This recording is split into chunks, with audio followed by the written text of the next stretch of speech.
just 15 seconds left for the pre-open, and if you go by the rates, or rather 15 seconds for the open actually, because the pre-open rates were suggesting that we will be range bound today. It's not going to be a runaway rally in either way. So 21,360 thereabouts is where we are likely to open. The big stocks, of course, to watch out for will be the names like Infosys, Jaikumar, Wipro, etc. We'll track that. But first up on the market opening, it's pretty much as flat can be because it's 21,360 on the Nifty.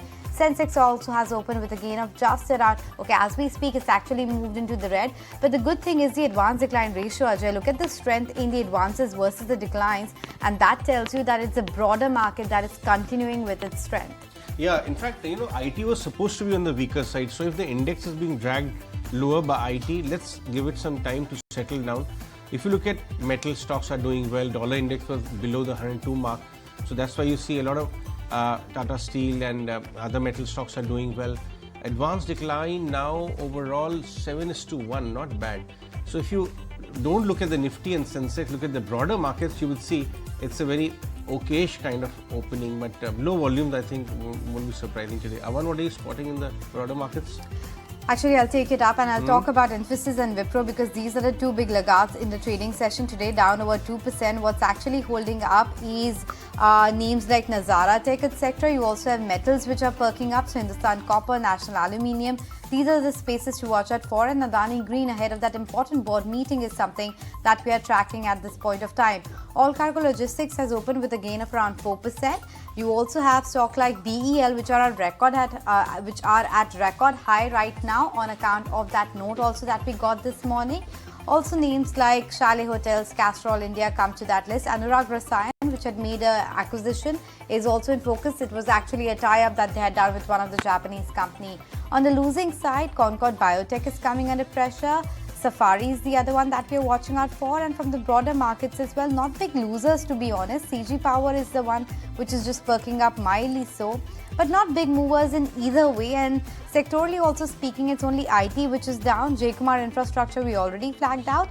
Praveg is the other one, and then LT Foods and Saskin Technologies are some of the other names that one should watch out for. AstraZeneca, actually, that deserves mention. I think on Friday, that stock was suddenly up 9-10%. Today, it's rolling back its gains. It's down about 4%. On the index, however, it's not showing that much of a loss. But what about you, Kunal, in terms of the first trade? What are you spotting? Again, I think it's a decent start for the indices. We are back again about the 21,350 mark on the Nifty spot levels. Now, in terms of the opening trade, I'll still stick with larger cap names over here. Reliance Industries is something which has been looking attractive over the last few weeks. I think still at 2,500 plus mark, it would be one of the preferred trades at current levels for the indices. All right, Paytm also under pressure on the back of that report that they are laying off close to 1,000 employees with respect to their rejig, but that's Kunal's first trade. Naresh, let's get a sense from you as well as to what you make of the market move this morning. I know you were talking about consolidation being the name of the game. In light of that, what are you picking out? So overall expecting Nifty to consolidate and stay around this prices only. So going defensive, looking at Hindustan Unilever, that's a stock which has not done for any move for a long time, could make a move towards 2,700, 2,750. All right, so we have Sunil Subramaniam joining us now to talk more about markets. Sunil, good morning. Thank you so much for your time. You're touring in Gujarat. Yes. That's what so you must be enjoying the chill a bit. Well, markets are also in kind of a holiday mood right now. Yes. So talk to us about what is your observation been so far? Very good run. The macro cues, all of that are also pretty positive. How much of this is already getting into the price now? I would say that actually it's not fully into the price. And the reason I say that is that, see, this is the period when you have hedge funds booking profits. Those who entered 6 months, a year and a half ago, the Indian market has been one of those where they have made the best returns. So as you know, hedge fund managers need to book profits before the year end in order to be able to receive their bonuses. So at this time, we have suddenly got this flood of good news for India. Right? You have the election results, which gives you policy continuity. You have the oil prices, which are stable. And you also have the scenario in the US of a rate cut right up to 2026. So everything looks good. And so you saw about almost 60,000 crores has come in post the election result. right? Now, this would actually be a gross of maybe 70 or 80 because there would be profit booking. So this week, I think that we'll see a consolidation because as it gets closer to Christmas, one, fund managers go on holiday, so there'll be less activity. But also, like I said, the remaining profit booking to be done would be done. So I would say that the rest of till the new year, I would expect this to consolidate. But in January, I expect a strong, further inflows to come in from FIIs and take the index to new higher levels. And that will mean that the hedge funds with book profits will come back in. And from a perspective of the market, I think that India still justifies the premium that we are charging because in a world that is slowing down, our GDP numbers are coming out better than expectation. I expect the next quarter's GDP and the EPS numbers to be good because the festival season would reflect in those numbers. Well, Sunil, hi, morning. Speaking of the Hi, morning. festival season, don't know if we've really seen that much of an incremental uptick across sectors, and that has been acknowledged by corporates from across the board. What's your outlook in specific when it comes to some of the consumer-facing sectors, and how do you expect these individual pockets to perform for the year ahead? I think the top line growth has been good. Festival demand has been good. And I think it's the key is how are these on margins? How much of discounting has happened? How much have they given up on margins to achieve the sales? That only the earnings guidance starting from Jan 10th would tell us. But overall, I got a sense from a broader sense that the festival season has been good. There have been pockets, okay, which may not have lived up to expectations. But overall, I'm quite happy with what I've heard so far on the street. And I think the EPS numbers, of course, we'll have to wait and see for the guidances. The second thing is that on consumption, what gives me confidence, independent of the festival, is that in the run-up to the election, right, there's going to be liquidity pumped into the economy, both because the government would try and do a lot of direct benefit transfers of subsidies. You will probably see a lot of liquidity flowing into the economy, and that would give a boost to mass consumption. So I'm optimistic that not only will the festival season numbers reflect well, the guidance in January for the next few months will also be good. And then the summer, as you know, last two summers have been disappointing from a consumer discretionary perspective. Hopefully this time around, with the election around, the consumer discretionary story will also step up during summer. So overall, I'm fairly optimistic, though on the EPS side, we'll wait for the numbers to take a call.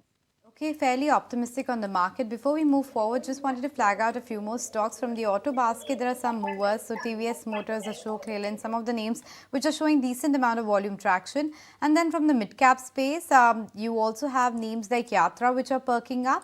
J. Kumar Infrastructure is something that we have flagged out. And there is BEL, which is actually going from strength to strength. It's actually now up 4%. It started off with a paltry gain of 1.5%, but now building on to gains. And take a look at NLC India. Not really sure what transpired there. There's a 8% rally there. All Cargo, Nesco, as well as LT Foods. These are some of the big buzzers. On the losing side, IREDA is seeing some profit booking. Finally, that stock is coming back closer to around 100 rupees. Sunil, hi. Anisha also joining in the conversation. My question to you was on the IT pack. Do you think this news flow that happened over the weekend, where in one of the MOUs of $1.5 billion got cancelled for emphasis, do you think this could just spell bad news and there could be more to follow, or one should not read too much and take it as an isolated event for IT? Two things here. Yes, specifically there was a bad loss for that specific company. But remember, if one company loses, another gains. I'm more looking at it from how's the overall IT demand. You see, there will always be winners and losers between companies as they fight for market share. So I think stock specific, there are obviously actions which fund manager would take. But overall, if you look at the IT track, only two things are there, right? And they are slightly contra in flows. One is that the world in a slowdown would not mean great news for IT as a growth. So I would say high single-digit growth to low double-digit growth is the max you can expect, not any roaring high double-digit growth from an overall IT pack, number one. At the same time, if you look at the scenario around flows and the rate cut scenario, you're going to see a lot of flows into India. And what we see is that a significant amount of those flows are passive flows. Now, the thing with passive flows is they buy everything in the index. So I expect IT to get strong buying support from FIIs because it's part of the passive flows. And even within active flows, there's a safety element to IT. So like I said, company specific, there could be a rotation of business around the pack, but IT represents a safety oriented sector for an FII. So I expect strong buying support in the IT, so it won't fall great. So I expect IT to be a consolidator. I think that it will not show a breakout either way over the next 2 months, but it's something that should be a key part of everybody's portfolio because these are good companies, solid companies, well researched, well aware, and the FIs are aware of their buyers, and hence the knowledge level is quite high. So I would say that we should hang in there in IT on a consolidation basis, but a fresh breakout in terms of their growth would only happen when the world comes back to a growth path. Sunil, how are you analyzing the move which some of these two-wheeler companies have already seen in the last few months? And if you could pull up the charts for the last 6 months of TVS, Bajaj, even Hero, versus the argument that some of them are also housing very reasonable two-wheeler EV businesses. Now that Ola Electric has also filed for IPO, Street may start assigning some value. Up till now, it was all housed under one and was only getting the ICE engine valuation. How do you see the two-wheeler argument? I think that definitely there will be a premium for some time before the EV pack. The point is that how far in an urban scenario, I think EV will definitely take a lead because there are enough charging points. People are very conscious about pollution and on short distance roads. But in a rural two-wheeler demand, where the distances are larger, where the roads are not so good, there is a lot of shock absorbers that you need. I think there EV as a story, we have to wait and watch. So I would say the market would tend to get a bit ahead of itself because of the promise and all the talk about it. I would expect valuations to go ahead and hence EV component would get a higher premium. That's undeniable in the market. Whether those numbers actually justify this premium the coming years would say, but from a short-term tactical point of view, it makes sense to give a preference to those which are higher up on the EV curve because the market is going to value that better. So it's a tactical call that EV will deliver better valuation upside in terms of expansion. But over the long run, I would still say that you can't write off the ICE because rural demand when it picks up and there you need rugged vehicles which can carry loads, do long distances over not so great terrain. I think that you can't write off the ICE pack and I still think that will be the core part of the two-wheeler business for some time to come. I wonder what the outlook is then, Sunil, when it comes to, not just Ola Electric, but the slew of IPOs as well that have recently hit the markets. It's been a hectic December and a hectic 2023 to say the least. Do you believe that there is going to be a lot more fervor within the primary markets? How have you read into financials, some of the existing players that have pulled up their stocks, valuations, etc.? I think that, yes, the IPO market will continue its fervor. Because this whole scenario, again, is the election scenario, which has given a lot of confidence to the market participants. I think penetration of equities as an asset class, new IPOs, I think that's going to be a rage for some time. And you would see a froth in that IPO market. You can't help it. That's the way forward for the next few months. Plus, the fact is that even within the mutual funds, if you see the SIP book, I see that almost 30% of the SIP book is in small and mid-cap space. Plus, you have another 30% in multi-cap. So, roughly half of the SIP book of 17,000 crores is available for buying in the smaller end of the cap curve. And so, even mutual fund institutional participation in the IPOs, they would be having the money to deploy in good quality IPOs. So, I see the IPO market, doing very, very well in terms of listing gains and those kind of stuff. But over a period of 6 months to 9 months, these IPOs would have to demonstrate the value proposition and there would be fluctuations in their price. So I would say that from a longer term perspective, yes, it makes sense. But in the shorter term, I think there would be a lot of post-listing fluctuations. So retail investors should be careful about what they do with their IPO if they get an allotment. So I think otherwise, I see the strong domestic flow coming into support, and that would tend to be at the smaller end of the cap curve. So I do expect the IPO market to get a lot of buying support in the coming months.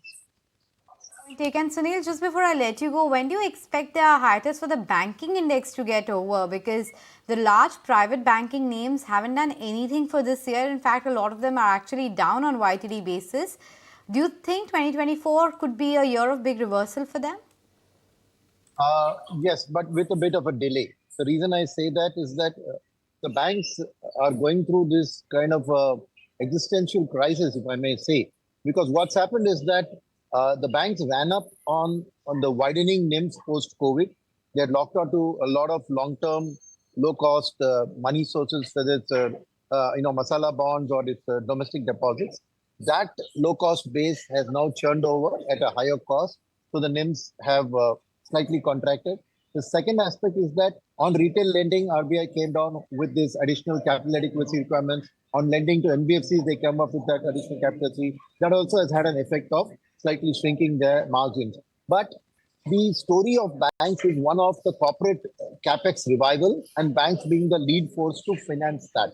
Now, there two things are happening, right? One is the capex story itself is getting delayed because mass consumption hasn't picked up, so private capacity utilization has still hovered around the 75, 76 and not gone past 80. So private sector is still in the announcement stage. I don't think private capital has started. So that lending book on the corporate side is yet to pick up. I still believe it's a matter of when and not if. Second aspect, you mentioned the larger private sector. As you know, the leaders in the corporate banking lending are the public sector banks. And there, if you see, right, so maybe there's a little bit of cash flow getting diverted into those banks because they expect to take the lead. Larger private sector banks are a little more cautious when it comes to corporate lending, given that NPAs happen over medium term and all of that. And hence, you are not seeing the buying support from the market for these because they're just factoring in all of these. But your point is right. I do expect that sometime over the next year, it may not be in the first half, but towards the second half, when I expect capex to pick up, you'd suddenly see that there'll be an expectation of lending, credit growth going up. And corporate lending is generally at decent margins because to the small and medium sector, right, they are not in the position to negotiate rates with the big banks because the loans are big ticket. So banks should generally have the upper hand in able to decide pricing. So yes, sometime over the course of 2024, I do expect banks to step up. So if you have a medium-term perspective, this period of consolidation in the banking space is an excellent time to buy good quality banks. But you have to hang in there. It's not going to happen overnight. I think it's going to take a bit of time, but it's still 35% of the large cap index. So I think it's a play which will get support from the passive flows both outside and within India. So it's not going to go through any correction or anything in my view. So it's a good place to hang in there, keep accumulating on corrections.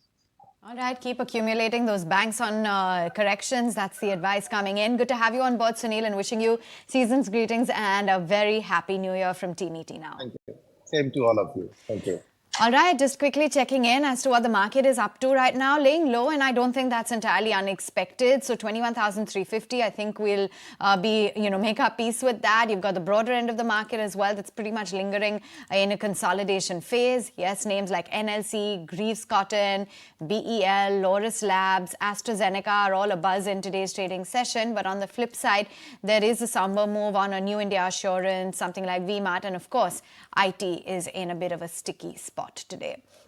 But Uno Minda in the spotlight, so let's put the focus there, talk a little bit more about their expanded offerings in the PV space, the fact that they're riding the EV wave as well. Sunil Bora is the EDN Group CFO now joining us on the show. Thanks so much for taking time out. To begin with, Sunil, let's talk about the new plant that you're making because it's an entry clearly into the seat recliners for four-wheelers and the passenger vehicle space. What about the new products that you will start manufacturing there? What is the revenue potential that you foresee? Good morning.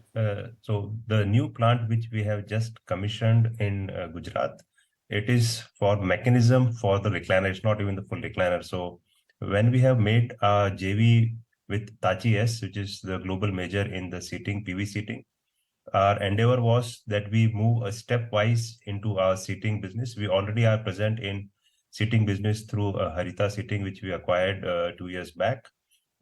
We are already in two-wheeler seating, CV seating, off-road seating, but we are not in a big way in a PV seating. So that was the background for the joint venture with Tachi S. So in the first phase, we are just manufacturing the mechanisms for the recliners. And the second phase, obviously, we intend to do the full recliners. And as we move forward, the full PV seating. So as of now, this is a very small component. I would say it's a foot in the door in the PV seating segment. Sunil, how big can this business, how meaningful can this business likely to become for you, say in 2 to 3 years' time? Ajay ji, this business actually has a huge potential. As we see today, the PV seating business is somewhere overall between 8,000 to 10,000 crore of the potential in the country. As of now, what we are doing, this small mechanism is just 30-40 crore of revenue potential in next 2 years. But what it does, it puts us into that platform where we can make a big entry into the large segment which you just spoke about. So while we were constrained in terms of our offering as of now for a PV seating, this definitely can become a huge revenue growth forward. Definitely 2 years is a very short time frame, because once you get a business from a customer, it takes at least 2 to 3 years to get into SOP. So in 2 to 3 years, definitely we don't expect it to be very, very meaningful compared to our size, but maybe in 2 to 3 years, we do expect to get some more business so that we can actually put on our acceleration to expand our facility in Gujarat. I just wanted to, understand a little more of this. I mean, we are all observing that how more scientific and technologically advanced seating, in an overall vehicle is actually becoming. There are Right. kind of, air ducts into in a seat now. There is much more, reclining capability of a seat, and plus electronics, adjustments, all of that. So does it also have, because it appears to be a complex piece of machinery, it doesn't seem very, very simple. Are the margins also higher if you are into the entire value chain of seating machinery? Margins, I would say it's a little premature for me to speak about, Ajay, honestly, because we are in a competitive world, right? And while you would endeavor to improve your margins by providing better technology, better spec, but we are conscious of our competitive forces, and our current visibility is we should be able to maintain our current margin profile given the competition which is there in the country already, and there are a lot of players who are looking to expand their offerings. But yes, you are right that the seatings are becoming a lot more complex. We already have suspended seats for our CV offering, which the kit value goes almost like 15,000 to 20,000 rupees a seat. That's the kind of offering we already have, and we are already sort of have business and are exporting as well. In coming to PV, yes, there are a lot of features which are coming in, maybe a seat ventilation module, maybe there are multiple features in the seating, etc. We are already having some business on the heat and cool seat, because in the Indian environment, the two-wheeler seat specifically, where it's exposed to open air, people would like if there can be a mechanism where it can bring down the temperature in summer or improve the heating in winter, right? So we are working on some of those features as well. So there are a lot of technology upgradation which is happening in the seating as we move forward, and some of these products we are already there, either in production or we will gradually get into production soon. Okay, fair enough. And let's also understand the two new EV plants that have been commissioned. What kind of order inflow is it that you're expecting? What kind of ramp up are you looking at, and kind of revenue potential here? Yeah. So in terms of the revenue potential, let me take a step back. So we all know about the FAME subsidy getting impacted in somewhere in June. So Q2, the industry volumes have been somewhere around, for two-wheelers specifically, around 60,000 vehicles per month on an average, which has already moved to, like in October, it was 74,000 two-wheelers, and in November, it was roughly like 90,000 two-wheelers. So our belief of the long-term growth of the two-wheeler EV segment continues, and it actually has demonstrated that the impact of the FAME subsidy reduction was definitely a short blip, and we move back to the growth momentum. As we move towards our entire EV roadmap going forward, and you asked what is the potential. So we already have order book of almost like 3,000 crores per year of peak annual value, which somewhere we endeavor to realize in between FY 26-27. And this includes both our EV specific components also, and our existing products also, like your seating or switching or a lamp or a alloy wheel, etc. So we are very, very bullish and aggressively working on our EV portfolio and working to capitalize the large part of the growth potential which is available. Acha, one more thing. The other thing is that there's a new, there's a company, of course, I'm sure it would be your client as well. I'm not sure, but I'm assuming Ola Electric, which is lining up for IPO as well. But at the same time, we are also seeing that other two-wheeler companies are rapidly upping their own game as far as EVs are concerned. The numbers speak for themselves. When you talk to some of your clients, what is your outlook on growth front? You see good demand traction on ground, because you must be getting a early demand once the vehicles are kind of assembled much later, few weeks or months later. What kind of interactions are you having with your clients who are aggressively upping their game in EV, two-wheelers in particular? So Ajay ji, you are 100% right. Almost all the players in the country, be it, and specifically I'm talking of the existing players who are also in the ICE segment, they are working very, very aggressively in the EV space, and I'm sure you will see multiple launches from them in the next fiscal. Won't be fair for me to name anybody, but we are working with almost all of them for one component or the other. People are working in terms of the fresh EV launches, the conversion from IC to EV, and I'm sure in next financial year there will be multiple launches, and people who have, or the companies who have not been so far launching, they also are working very, very aggressively to catch the EV boom and ride on it as we move forward. Okay, fair enough. And what about your capex plans lined up? Some acquisition plans? Are you looking to raise any money via the NCD route to fund your acquisitions? So honestly, we have been working in terms of our capex plan. When we started the year, our endeavor was to spend something around 700 odd crores of capex, but the board has also approved two major expansions, one major expansion this year, and another was we are working to build our sort of future land where we can grow our business as we move forward, because we have experienced in past that while there is a business, there is an opportunity, acquiring land has always been a challenge which had delayed some of the projects. So we are building some of the land bank. So we are expecting to build a land bank in each of the auto region. We have already bought around 86 acres of land in Pune, in Maharashtra. We are working to acquire land in Gujarat, in Haryana, and also in Tamil Nadu.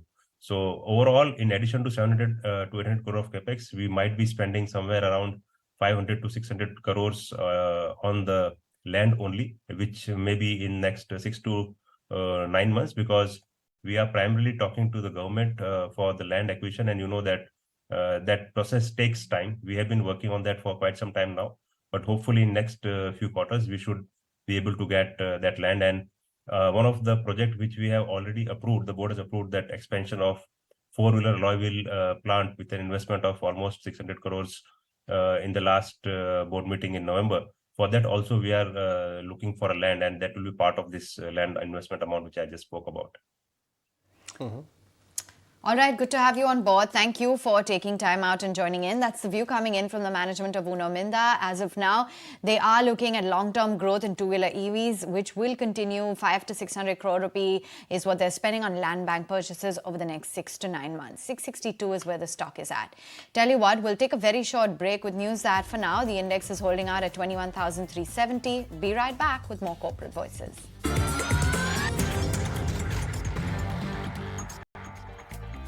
Okay, welcome back. For the markets, we're holding on to gains, not much to worry about at the moment. Individually, a lot of stocks which are doing well for themselves. Case in point being Bharat Electronics, NLC India, Nesco, All Cargo Logistics, RITES. These are some of the names which are there. On the losing side, it's New India Assurance, which is down 2%. Indian Renewable Energy name, which is IREDA, which is coming under pressure. So some of these names is something you should have on your radar. But we also have RK Forgings on our radar. We have Mr. Lalit Khaitan, the CFO and ED, joining us to talk to us about one of their latest acquisitions plus what's brewing in the company. Hi Lalit, season's greetings from the ETNR family. Hope you have a happy new year and Merry Christmas. But let's begin by this latest acquisition that you've done, ACIL Limited. You've got the NCLT approval for it. Talk to me about when will the actual deal fructify in terms of merging of books, and what will it do to your revenue and margins? Good morning and Merry Christmas to all the viewers of the ET Now. Yeah, so about ACIL, this order we have bought only last week, and we have 60 days time to make payment and acquire the unit. So we will do that much before that. I hope by end of Jan and early Feb we will acquire and complete this acquisition. Lalit, what's the significance of this asset that you paid 110 crore for? As in, how can you turn it around over the next 2-3 years and integrate it in your current business? What's the potential? See, I think it's a lot of synergy with the current operations of Ramakrishna Forgings. This is a machining unit, machining of crankshaft, and this is mainly in the farm equipment industry. So machining unit needs the forging will come only from the Ramakrishna Forgings plants, and that will optimize our forging capability, forging capacity. Further, a lot of cross selling happens because the customers they have, we will have the foot in those industry and those customers. Similarly, those products can be offered to my existing customers also. So all these will help us in fast turning around this unit, and we hope to be profitable in the very first year of operation. If we were to put it a little more simply, this 100 crore investment can yield you revenues of how much in the next 3 years? So see, if you look at the third year operations, we can go up to 400 to 500 crore of top line. We will start with 150 to 200 crore top line in FY25 from this unit. Margins would you enjoy then? Would that be scaled up to? 400 to 500 crore by FY26 or 27, sorry. No, Okay. so this 400 to 500 crores is from this specific unit you are saying, or for the company? No, for the this acquisition, Amtech Ranks, ACIL, basically. And what about the overall company? What kind of revenues and margin levels or profit levels do you envisage, let's say 3 years out? See, if you look at RKFL, we have already given a guidance of 15 to 20% volume growth year in year on CAGR basis, so that we stick to our that guidance for next 3 years. And apart from that, the acquisitions, certainly acquisitions are helping us in terms of consolidated balance sheet and overall growth. As you know, we have acquired Multitech Auto that is capable of doing 500 to 700 crore kind of turnover per annum. I have given the guidance on the ACIL. Apart from that, GMT Auto also we acquired only 2-3 months back. And that is a unit that can give me another 500 crore turnover if you look at FY27. So all these will add up and give me the decent number. I cannot give you a specific number. It will be a decent number in terms of overall growth. It will be more than 30% growth year on year if we add up on the next 3 years. Interesting, Lalit. But the other, area where you have been going big guns is the entire railway sector, right? That MOU that happened with Titagar, and now there are reports suggesting that you're likely to manufacture over 2 lakh rail wheels each year, and you're going to export also over a lakh and a half. Talk to me about that vertical and how is the production panning out? So this unit, we are going to manufacture more than 2,20,000 forged wheel per annum. That's the capacity we are setting up. The production will come somewhere in calendar year 26. So first year, I will say it will be mainly to supply to the railway, as we have got 80,000 per annum contract with the railway for next 20 years. But certainly there are good export possibilities, and even domestic market demand will be there quite a good number. And we feel once we will be there with the production, I think the entire capacity can be sold out by that time. So that's our confidence and belief in this unit. What we are looking at is you have done a own capex. You also did a fundraising recently, which is organic. Plus, you are also acquiring these beaten down assets, which will turn around. I want to understand in the next 3-year period, how would your revenue mix look like, both in terms of auto, non-auto, and also overseas versus domestic? See, coming to the overseas versus domestic, it's right now 60% domestic, 40 overseas. So we will continue to maintain that mix 60 and 40, maybe a little bit more on the overseas side, but it will largely remain in this area because we are growing both in domestic as well as overseas market. And in terms of auto, non-auto, our immediate side is to have a 70-30 auto, non-auto mix. And if you look at next 3 to 4 years, we will have 60 to 40 non-auto mix. And this 40% will mainly consist of railway, oil and gas, farm equipment, and off-highway. Sure, point taken. But before I let you go, Lalit, I just wanted to get a sense, all these railway orders which you are doing, given the competition is so high and, these orders are always infamous for the kind of working capital issues and the margin issues that come along. Are you worried about that? No, not at all. I think it's the other way around. Margins are quite better in the railway business. And in terms of competition, you don't get competition because, see, in railway, it is a high gestation market and you need to be approved by the railway and that takes time. And everybody cannot come tomorrow and get approved for a product. So we have got those approvals, and I will say still it is a highly unorganized market where we are in, and that helps only us to be better than the competitors in this space. All right, clearly manufacturing is in good shape right now as far as our country goes. That's why you are looking at better margins, difficult approvals, so not everybody is jumping into this even if they want to, and plus payments are coming back in time from government. That's something Yeah, interesting. that's a great thing about the railway, because payments are coming in next 15 to 20 days time from the day you ship the material to railway. What more That's the can good one about the ask working for? capital. Right, which Yes, means the that's the payment great cycle thing. is very favorable for companies such as yours. Thanks very much for joining us, Lalit.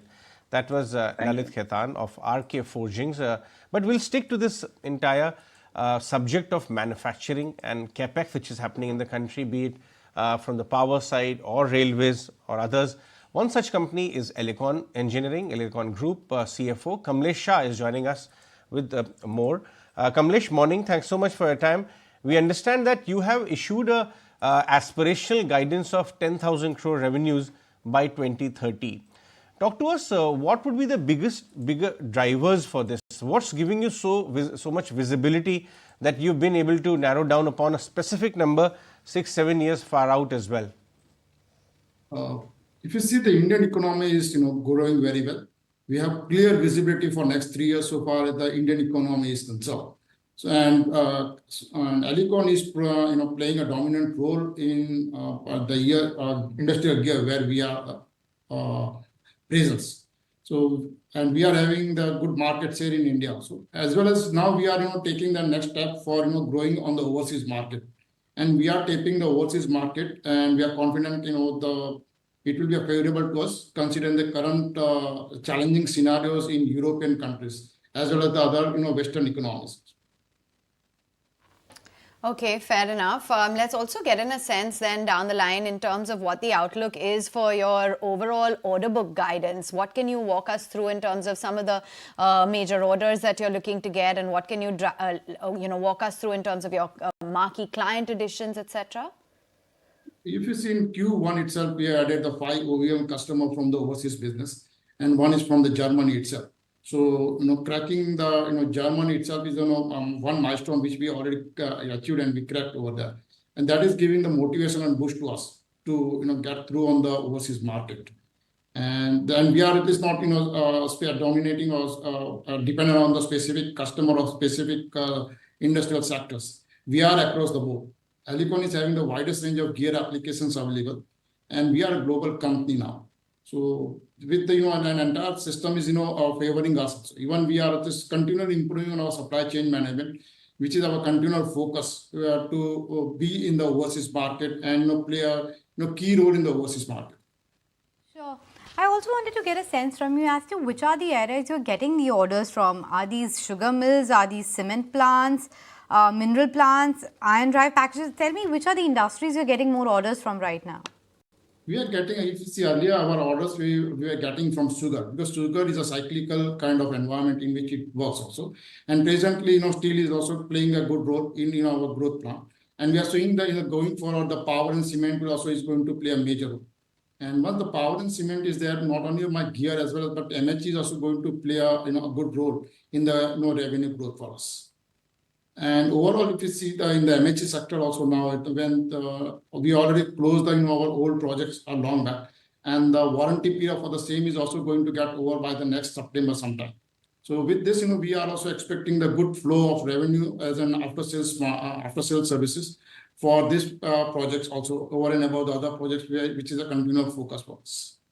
We understand that you also shared margin comfort of 25%. Are these levels sustainable, or would they vary in some range? This year, yeah, we are just going to sustain with 25% margin, because what we have envisaged at the beginning of the year for certain spend on the overseas market, particularly for business development and other digital marketing efforts, which we are not going in so aggressive over there. And generally, we always plan so far the cost is concerned quite aggressive and the revenue conservative. So with that, but we are not going the same line. So this is also it is one savings are there, which is to the tune of 1.5% to 2%.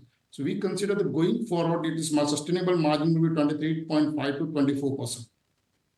Okay. And what about your further capex plans and any more fundraise plans that you have on the anvil? So far capex plan is concerned, we already it is spelled out. Our capex plan is 300 crore over the period of 3 years, and we are already on the and that is also divided into 3 phases based on the revenue estimations. So the first phase, we already are completing our capex of 100 crore, started from last year and this year put together, and considering the good revenue flow we are expecting going forward. So we also are further going with 100 crore capex. And this is also one of the reasons, because our machines are all sophisticated and automated machines, which is having its own lead time for the delivery, which is ranging from 18 months to 24 months. So that is also, will play a role for us in my capex. Okay, so that's about the capex plan. But talk to me about the overseas revenue a bit more, because you talked about a lot of potential from there, Russia and the other regions as well. What will exports contribute to your total revenue 2 years from here on? 2 years from here on, we are present. I think my revenue from export from India as well as my overseas business is to the tune of nearly 27-28%, which we are expected to grow to 40% in the next 2 years. And our overall internal target is to reach to 50-50 revenue by FY30. And also just give me your update on the order book. The last number was around 740 crores. What is it expected to inch up to? And also, are you making big inroads into the defense sector as well? Are you expecting some big orders? If I see, I'll just give the answer about the defense. Yes, we are quite hopeful. We are expecting some small orders in this year. And overall orders we are expecting of nearly 200 crores from defense in this year as well as next year. And the order which we completed last year on certain big projects, that we are expecting somewhere in 2025. So I think that, and considering the overall, the way in which they are exploring the defense, particularly Indian Navy, they are going with the same kind of requirement. And we are quite hopeful that the chances of winning the order is quite favorable for us. And in terms of, you see about your first question, sorry, I skipped your first question. The order book, if you can quickly tell me what the order book is and what inflows are you expecting for the rest of the year? So far the order inflow is concerned, yes, it was relevant in the earlier periods when we were in the EPC business for MHE and when my manufacturing cycle was longer. If you see presently my manufacturing cycle has reduced substantially because of the optimization on our supply chain. Presently now we are completing my standard gearboxes which are available within 15 days of time. And if you see our customized gear, which we call it as engineer product, which is available within 3 to 4 months. So with this, I think the order book position will not have that much relevance to consider the revenue growth over. You say your revenue breakup would reach 50-50 exports and domestic in the next few years. Would your export portion have higher margins, or is there competitive landscape is quite difficult there overseas? Yeah, presently, I can say that the margin from the export is better. However, when we are going with the OEM business, which we are exploring now, and where we are aggressive, so that will not have that handsome margin what we are looking from the replacement market, which presently we are in the overseas market. But yes, that itself will create after sales service, and my path for getting the additional revenue from after sales service will be better for us. So overall, yeah, it is, my margin will definitely be better, but it will not be to the tune of nearly 25% also or 30% in the overseas market. Kamlesh, on that note, we let you go. Appreciate you making time and speaking with ET now. But there is a lot of action in the primary market as well. So let's put the spotlight on that, because Moti Sons Jewellers was expected to open with a gap up of almost 70 to 80%. That was the premium that Street was talking about. Let's see whether it lives up to that or not, because the grey market premium definitely suggested that it could be a doubler. Is that something that really works out or not?